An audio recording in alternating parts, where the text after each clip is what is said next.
Alrighty then und damit ein herzliches Willkommen zurück zu einer neuen Folge Shakes and Fidget mit mir, euer Basti. Und wir sind auf E50 und man kommt einfach fast gar nicht dazu. Aber wir machen heute wieder eine lupenreine Players to Watch. Wir gucken uns wieder die Spieler an.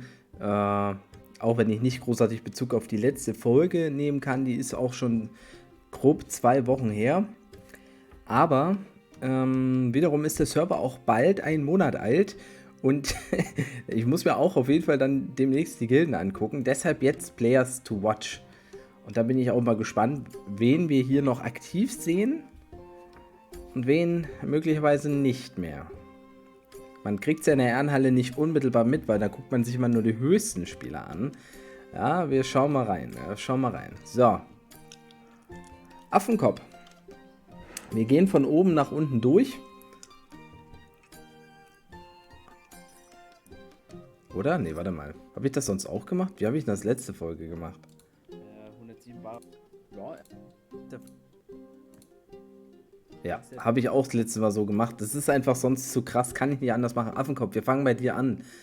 Ja, er ist bei The Prophecy. Prophecy ist ja eine Gilde, die auf jeden Fall ambitioniert ist. Bisher noch nicht im Gildenvergleich aufgetreten ist, aber die was reißen wollen. Und dementsprechend zieht er das hier auch durch. Wir haben jetzt natürlich XP-Event gehabt.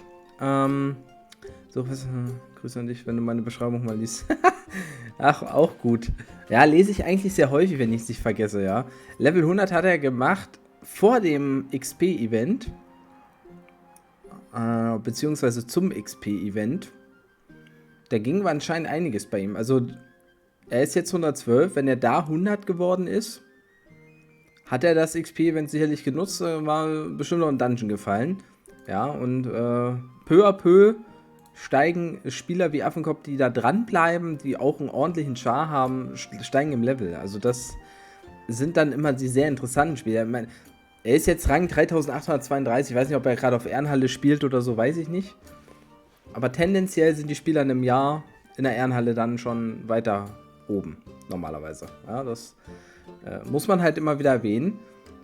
Agent ist natürlich schon sehr weit oben in der Ehrenhalle, ist bei Dreamland unterwegs als Kampfmagier, hat einen richtig starken Char, die Werte sind extrem gut. Ich will jetzt nicht großartig in der Ehrenhalle gucken, klar, gab es da Spieler über Level 300, aber trotzdem hat er echt nice Basis-Skills, würde ich mal so grob behaupten. Und ein schöner Char, Respekt. Nicht umsonst natürlich top dabei, ja, unterstützt seine Gilde damit auch. Und genauso wie Avox mit einem X, der auch weitergespielt hat, auch einen richtig schönen Char hier aufgesetzt hat als Kundschafter. Die Waffe, Borkenknorker, das ist ja wohl aus dem letzten, nee, kann ja gar nicht aus dem legendären Dungeon sein. Die kenne ich irgendwie gar nicht, WTF. Das, ja, hab's ja auch nicht in meinem SA, dementsprechend. Er hat sogar noch bessere Basis-Skills.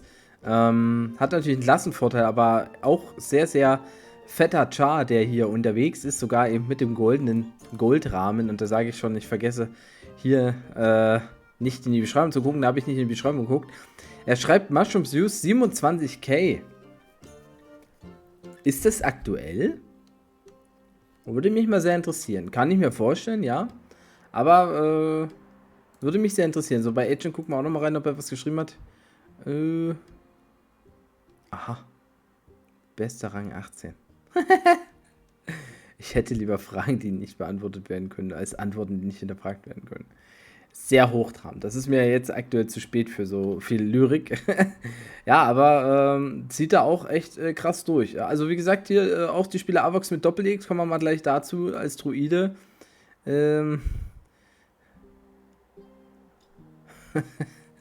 Auch aus der Prophecy, ja, deshalb weiß ich auch, dass die Leute ja bei mir mal die Gildenvergleichsvideos auch gucken und da kommentieren, ja, weil da auch einige in den Players to Watch sind.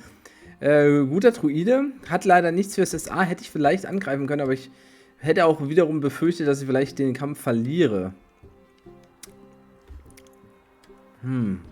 Er hat halt viel Ausdauer, ja. Viel Leben. Ich würde den Fight sicherlich verlieren gegen ihn. Will ich es ausprobieren? Komm, Best of 3, let's go. Avox ist heute der Kandidat. 1. Best of 3 spielen wir. Das Ding ist, wenn ich gewinne, verliert er ziemlich viele Ränge.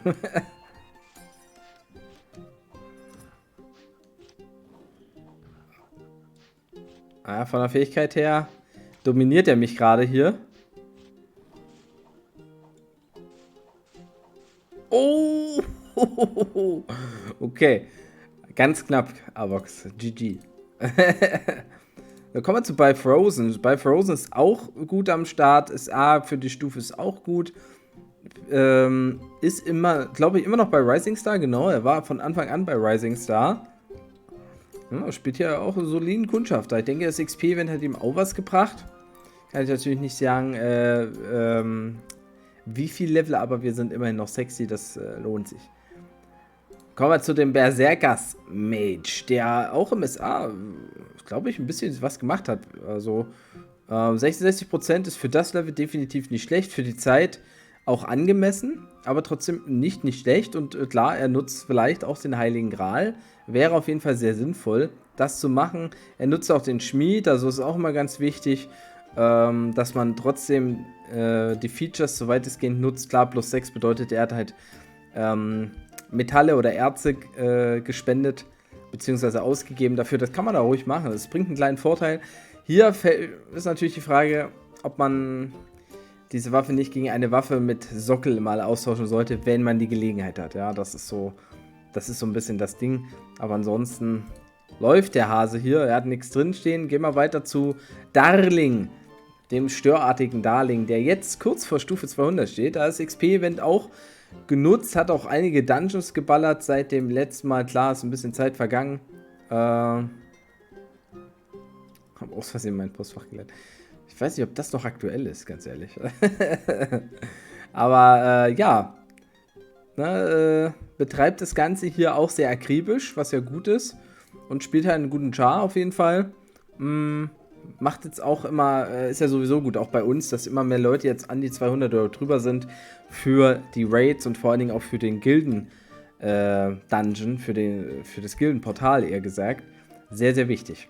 Dann kommen wir zum David aus den Spektronen oder von den Spektronen als Berserker sehr gut dabei.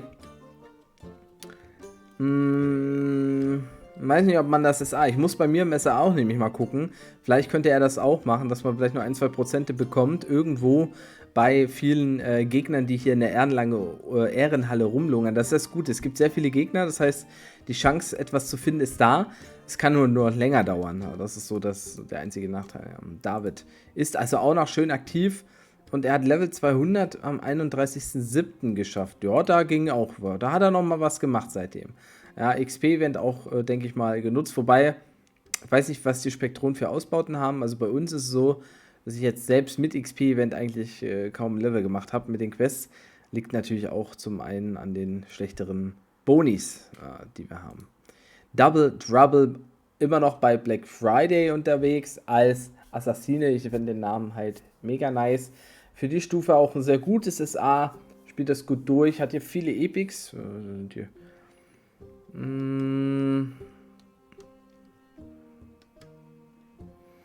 Hat er Dungeons gemacht oder ein privates Epic-Event? Weil die sind teilweise recht neu. Auch die Waffen. Hat der Kollege geblättert jetzt letztens? Das würde mich mehr interessieren. Mushroom Spend 7500. Ja, wenn das aktuell ist, dann hat er keine Pilze gesperrt. Aber ich glaube nicht, dass das aktuell ist. Die 7000. Also er hat den Plus dahinter, oder? Ja, okay, dann ist es legitim. So, da kommen wir zu 1964, der hier durchzieht mit seinem Projektchar. Level 1. Er will der stärkste Level 1 Spieler ever sein. Finde ich sehr nice. Und übrigens, ich habe wirklich anlässlich dessen ein Projekt, ich weiß noch nicht, wann ich starte, weil ich eigentlich immer noch an einem anderen Projekt erst dran bin. Aber wenn das durch ist spätestens, habe ich auch ein Char-Projekt vor. Das kommt mir dann ganz gelegen. Da muss ich nämlich keine Pilze ausgeben. Und ist an dem hier angelehnt, aber nicht ganz. Aber so viel, also Ich werde vielleicht schon ein paar Pilze ausgeben, aber kann halt sehr günstig gespielt werden zumindest, ja. Würde ich sagen, da freue ich mich eigentlich schon drauf. Ich würde jeden Tag gerne anfangen, aber W50 muss man ja auch noch spielen und so, da sollte man sie auch nicht übernehmen. So, dann kommen wir zu Elios. Elios hat keine Gilde mehr. Elios war bei Hollywood dabei. Ich glaube nicht, dass er jetzt einfach nur gelieft ist wegen der Festung. Sieht mir leider danach aus, dass wir hier wieder einen inaktiven Spieler dabei haben. Also können wir ihn löschen. Esther ist nicht inaktiv. Esther spielt bei den Shadowhunters, sehr guten Druiden hier. Ja, hier sieht man, dass die Skills, sogar die Basic-Skills schlechter sind. Weiß nicht, womit das jetzt zusammenhängt genau bei ihm. Weil ich glaube, an den Gildenbrunis kann es nicht liegen. Kann jetzt nur sein, dass er wirklich vom Level her längere Zeit auch immer unter mir war. Das weiß ich jetzt halt nicht. Ich vergleiche es ja immer nur mit mir. Beziehungsweise sieht es mir hier auch so aus, als wenn er den Arena-Manager nicht... Also noch schlecht, also was heißt schlechter? Man kann ihn ja nicht schlecht spielen, aber dass er da nicht pilzt. Und das kann halt natürlich im Quest-Equipment dann auch Unterschiede machen, wenn man dann kein Gold bekommt und so, ne? Das ist auch klar. Ja, apropos, fällt mir ein, man sollte auch mal was in die Toilette hauen. Haben wir schnell mal gemacht. Zwischendrin, während den Players to Watch, kann man das ja einfach mal machen. So, dann kommen wir zum nächsten Free-to-Play Scoop bei den Shadowhunters. 146er Berserker, 65% SA. Ja, das ist ein Free-to-Play-Progress. Der, jetzt bin ich erschrocken, mein Handy ist angeleuchtet. Was hat er hier so?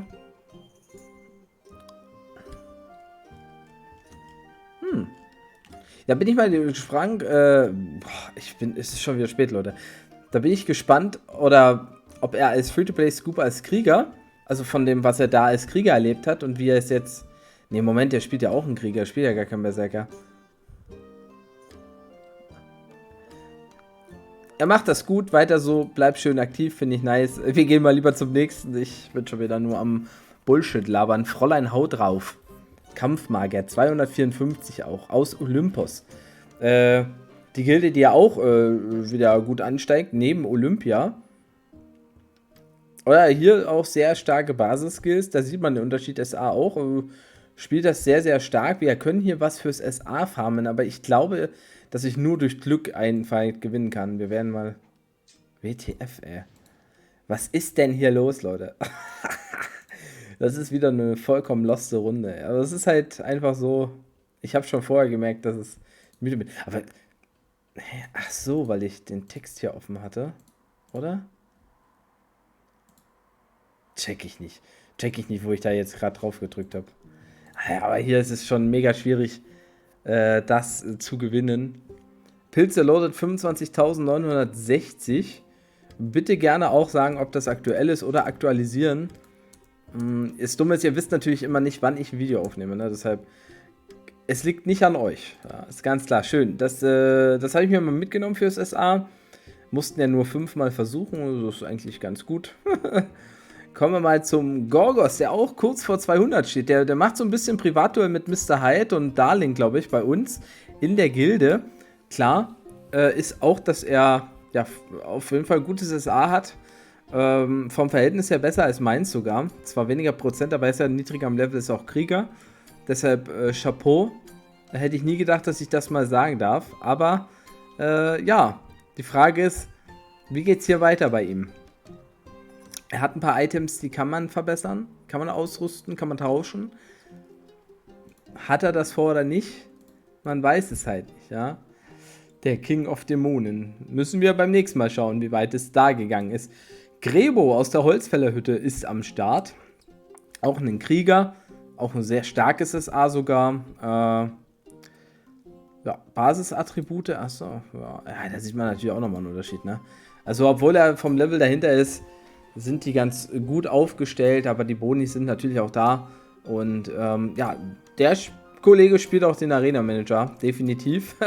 Hat jetzt schon 9% und unterstützt seine Gilde damit natürlich auch, wenn er nicht das höchste Level hat. Trotzdem ist er ein guter Supporter und dann sind wir bei Ivar. Ivar, ein Kampfmagier auf 228, der nicht mehr aktiv ist.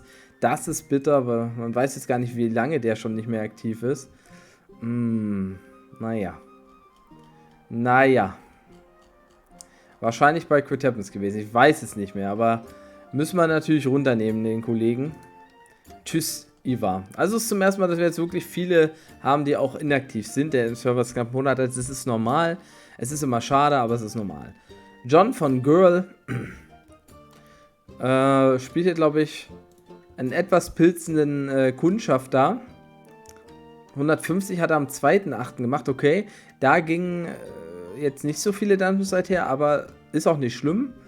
Dann hinten raus kackt die Ente, haben wir ja schon gesagt. Kann ich jetzt nur nicht viel zum Char leider sagen, deshalb gehen wir weiter. Also Girl, aber muss ich mal angucken, was ist denn bei Girl? Girl kurz vor 100, also von der Guild jetzt mal her gesehen, ist er auch einer der höheren definitiv hier. Ja, das ist eigentlich auch immer nicht verkehrt. Ja, ist ja bei mir genauso.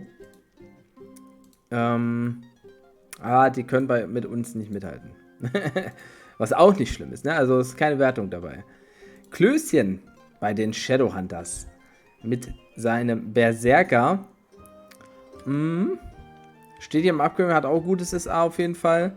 Ein paar ältere... mein lieber Klößchen oder mein liebes Klößchen, das darfst du gerne austauschen. Das ist so alt, das Item, das bringt einfach nichts mehr. Ja, da kannst du ein normales Stärke-Item nehmen. Vielleicht auch noch mit besserer Rüstung. Und vielleicht auch mit einer Rune. Hat ja noch nicht mal eine Rune drin. Warum ist dieser Torso noch drin? Mach ihn bitte weg. Also musst du nicht mal viel pilzen, lustigerweise. Mushroom Speed 2310. Ist das auch aktuell? Ich finde das krass. Also ich kann es mir fast nicht vorstellen, weil... Klar, Shadow, das ist auch eine bessere Gilde als unsere, aber... Was ich teilweise an Pilzen schon ausgegeben habe. Klar, ich bin nicht effektiv, aber ist das aktuell? Wenn ja, dann müsst ihr mal echt meine Charge spielen. Ne? Dann würde ich was sparen. Dann würde ich definitiv was sparen. Aber ich glaube nicht, dass es 100%ig aktuell ist. Was auch nicht schlimm ist. Ja, man vergisst es ja einfach. Bin ja auch der Einzige, der sich das anguckt.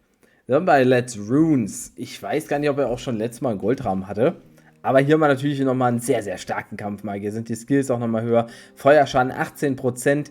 Der hat da ordentlich reingeballert. Und ja, nicht zuletzt ist er auch sehr weit oben in der Ehrenhalle.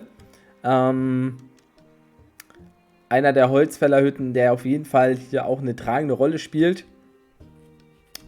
Muss man sagen, Respekt. Respekt, Respekt. And in the end, the winner is still the last man standing. Ja, das stimmt. Ist dann alleine. Kommen wir zu Nice bei Olympia, der auch vom Level her immer weiter fortschreitet. Als Kampfmagier gar nicht mehr so weit weg ist vom Level. Man sieht die Unterschiede jetzt ein bisschen in den Skills auch. Da ist noch ein bisschen Rückzug von den Runen her. Sieht das Ganze so auf meinem Niveau ungefähr aus. Also er hat nicht so viele Runen eingesetzt, die jetzt geil sind. Ne? Lebensenergie und so. Aber vom Fortschritt im Arena Manager ist er, glaube ich, sehr ähnlich bei mir. Oder sehr nah bei mir im Gebiet. Pack 1, 2, 3, 4 plus 50 Euro, 150 total. TX Sunrizzle. I'm going to 100% this game. Das heißt, er spielt diesen Char durch. Mal sehen, ob wir es schaffen. Ich wusste auch nicht, was er letztens meinte mit der Beschreibung, aber ja, gerne. NK485 von der Holzfällerhütte als Druide, solide dabei. Ein paar Pilzchen sind ja reingegangen in den Char, weiß man ja. Aber ansonsten jetzt auch nicht zu krass. Trotzdem auch kein schlechtes Level. Also alles, wie gesagt, rundum solide. Er hat auf S20 einen Free-to-Play-Mage, das ist auch mal interessant. Ja, Kommen wir zu Noctu. Noctu bei Memento Mori. Immer, hat noch alle Tränke. Also ist auf jeden Fall aktiv.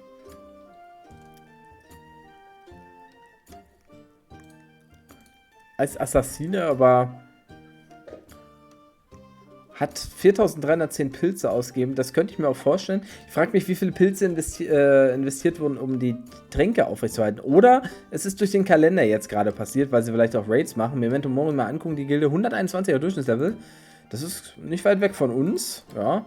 Vielleicht treffen wir uns ja mal in der Gilden-Ehrenhalle, denn bei uns gehen die Raids jetzt auch nicht mehr so. Wir werden jetzt Fights machen und so langsam wird sich dann auch eine Reihenfolge abbilden. Ja, kommen wir mal zu Norbert, der störartige Norbert.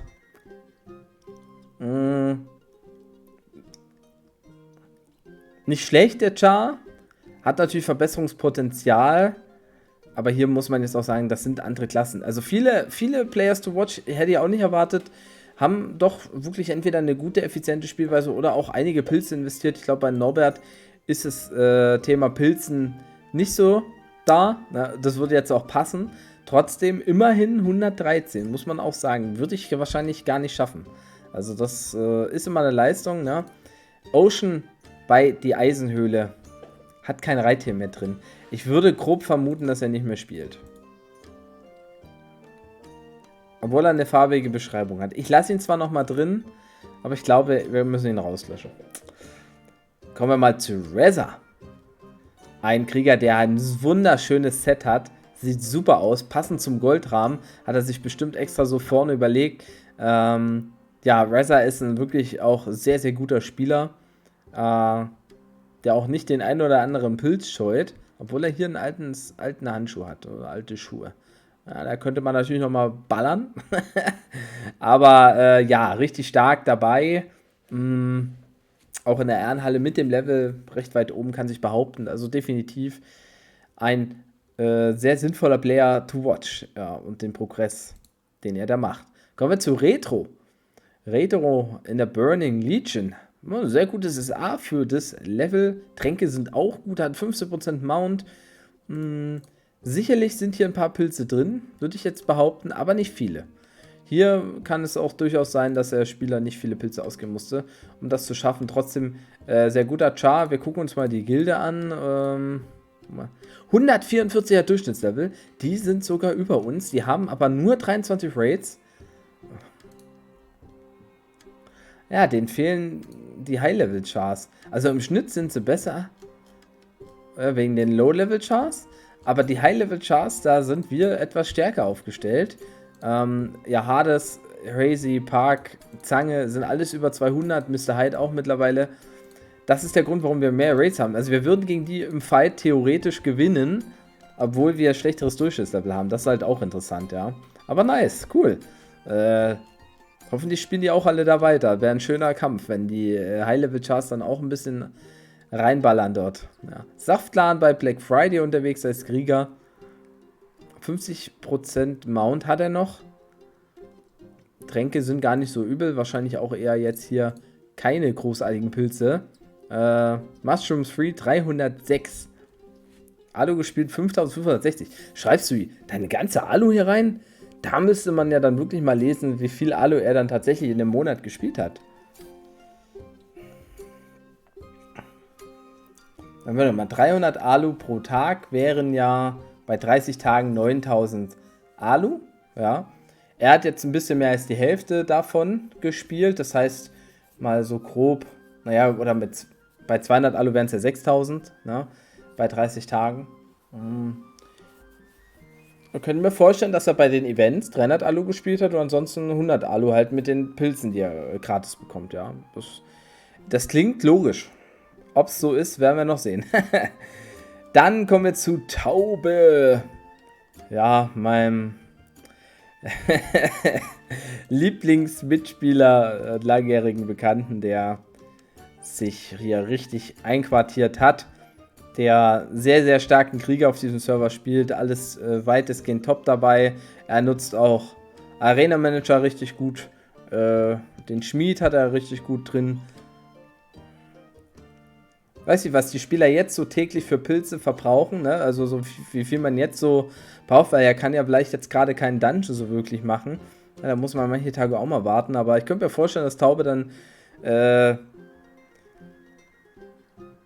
also hier auch vorhat, legendären Dungeon anzugreifen. Ja, und da, naja, müssen wir noch ein bisschen warten, aber wird kommen. Tim bei Olympia, goldener Rahmen auch am Start. Sind ja auch einige mit goldenen Rahmen am Start. WTF, ey. Das ist hart. Achso, nee, genau, habe ich reingeguckt. Was hat er geschrieben? Er hat 7 Tage verpasst, der Tim. Tja, da ist er noch schlechter unterwegs als ich, was das betrifft. Hat trotzdem einen soliden Krieger hier dabei. Die Werte passen. Ja, das ein oder andere Item ist vielleicht sehr alt. Aber kann man noch behalten. Muss man noch nicht zwingend austauschen. Kann man noch behalten. Zumindest so jetzt die nächsten Level. Und jetzt kommt Universe. Der 308er Berserker. Ja, den brauche ich nicht angreifen. Kann ich nicht gewinnen. Natürlich ein mega, mega, mega krasser Char, den er hier aufgestellt hat. Er hat nicht mehr drin die 500k Pilze. Aber, ja, was soll man sagen? Ne? Hier stecken viele, viele Pilze drin. Definitiv. Und ja, wir müssen mal in der Serveranalyse dann gucken, wie dann halt der Stand ist. Zuletzt sah es ja so aus, dass ein paar Leute ihm den Rang sogar abgelaufen haben. Aber das heißt auch noch nicht viel. Das kann immer noch sich in die eine oder andere Richtung verschieben. Und hier muss man mal sagen, ne, erinnert mich das so ein bisschen an Terra mit seinem Video, ob Berserker eine Glaskugel ist. Das ist ja noch keine Glaskugel. Trotzdem, ja, ist ja bei mir im Prinzip, also er hat halt so viel Ausdauer gefühlt wie ich.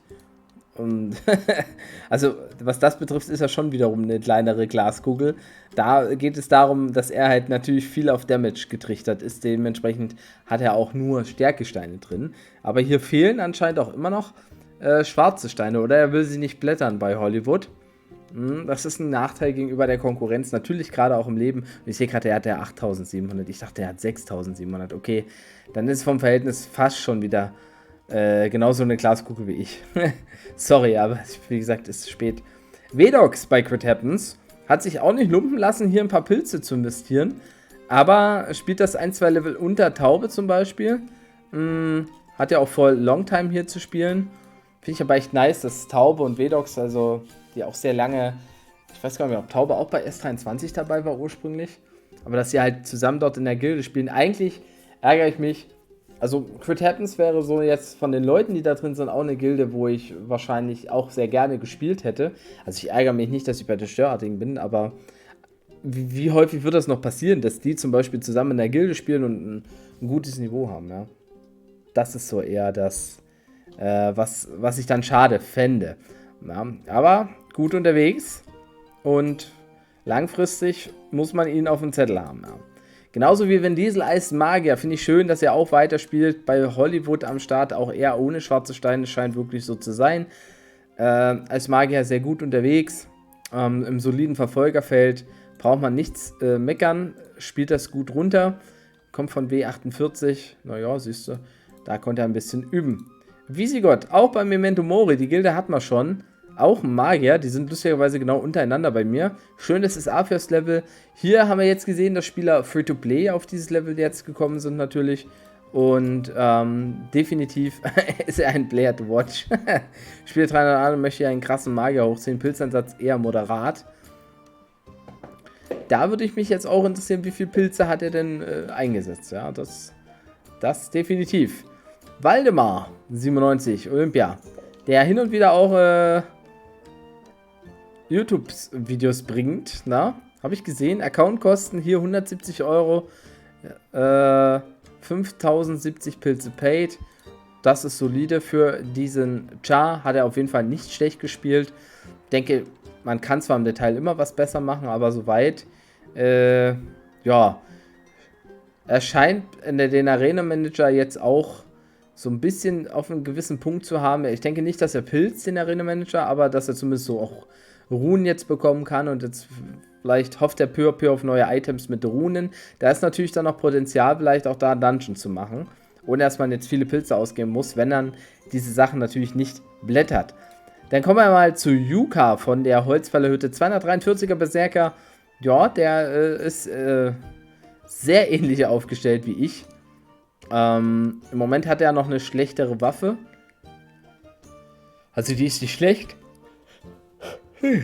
Also sie ist natürlich ein bisschen schlechter. Ich hatte halt mega das Glück mit den Epics. Aber ich denke auch, dass er hier vielleicht noch den ein oder anderen Dungeon machen kann, den ich schon gemacht habe vielleicht. Obwohl, naja, Holzfällerhütte hat natürlich auch mehr Schadensbonus. Er hat 12% Bonus durch die Gilde. Wir haben 2%. Das ist nicht wenig. Ja. Und er hat 8% Portalbonus beim Dungeon. Okay, da liegen wir gleich auf. Da müssen wir auch mal ein Best of 3 hier machen gegen Yuka. Normalerweise sollte ich gewinnen. Aber vielleicht belehrt er mich ja eines Besseren. Ja, so, Yuka, best of 3, let's go.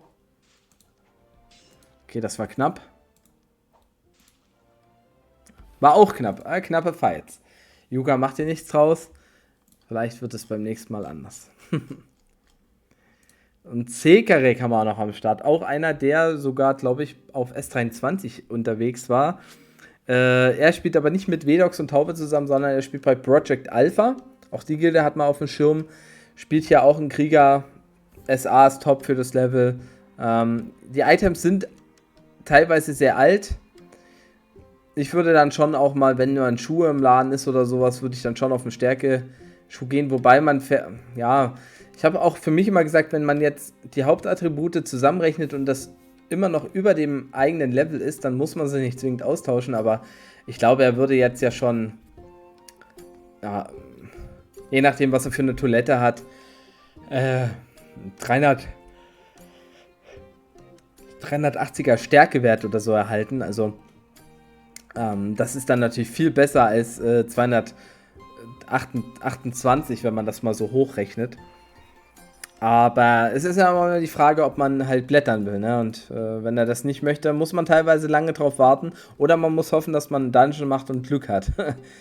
Und relativ viel Glück hat wohl auch Yannick, der hier mit seinem Berserker auch sehr weit oben unterwegs ist. Hier sind die Skills zwischen den normalen guten Leuten und den Top-Leuten. Hält sich aber auch in der Top 100 auf jeden Fall mit dem Char und hat sich auch hier recht gut ausgerüstet. Hier geht noch natürlich was im Arena-Manager, wenn man gesehen hat, wo teilweise andere Leute mit ähnlichem Level waren. Und dann kann er auch nochmal vielleicht Dungeons machen. Und das war sie auch schon, die Players to Watch. Boah, Leute, das ist echt hart. Ich habe mir da so viel aufgebrummt. 31, 32 Minuten, Leute. Und dann cutte ich das noch nicht mal. Ich nehme das ja alles live auf. Krass. Aber ich hoffe, der Part hat euch gefallen. Wenn ihr irgendwelche Infos zu meinen Aussagen droppen könnt, macht es bitte gerne in die Kommentare. Ist immer am besten. Und ja, dann sehen wir uns mal wieder, wenn es heißt Shakes and Fidget. Haut rein, macht Tschüss und Servus. Euer Basti. Ciao, ciao.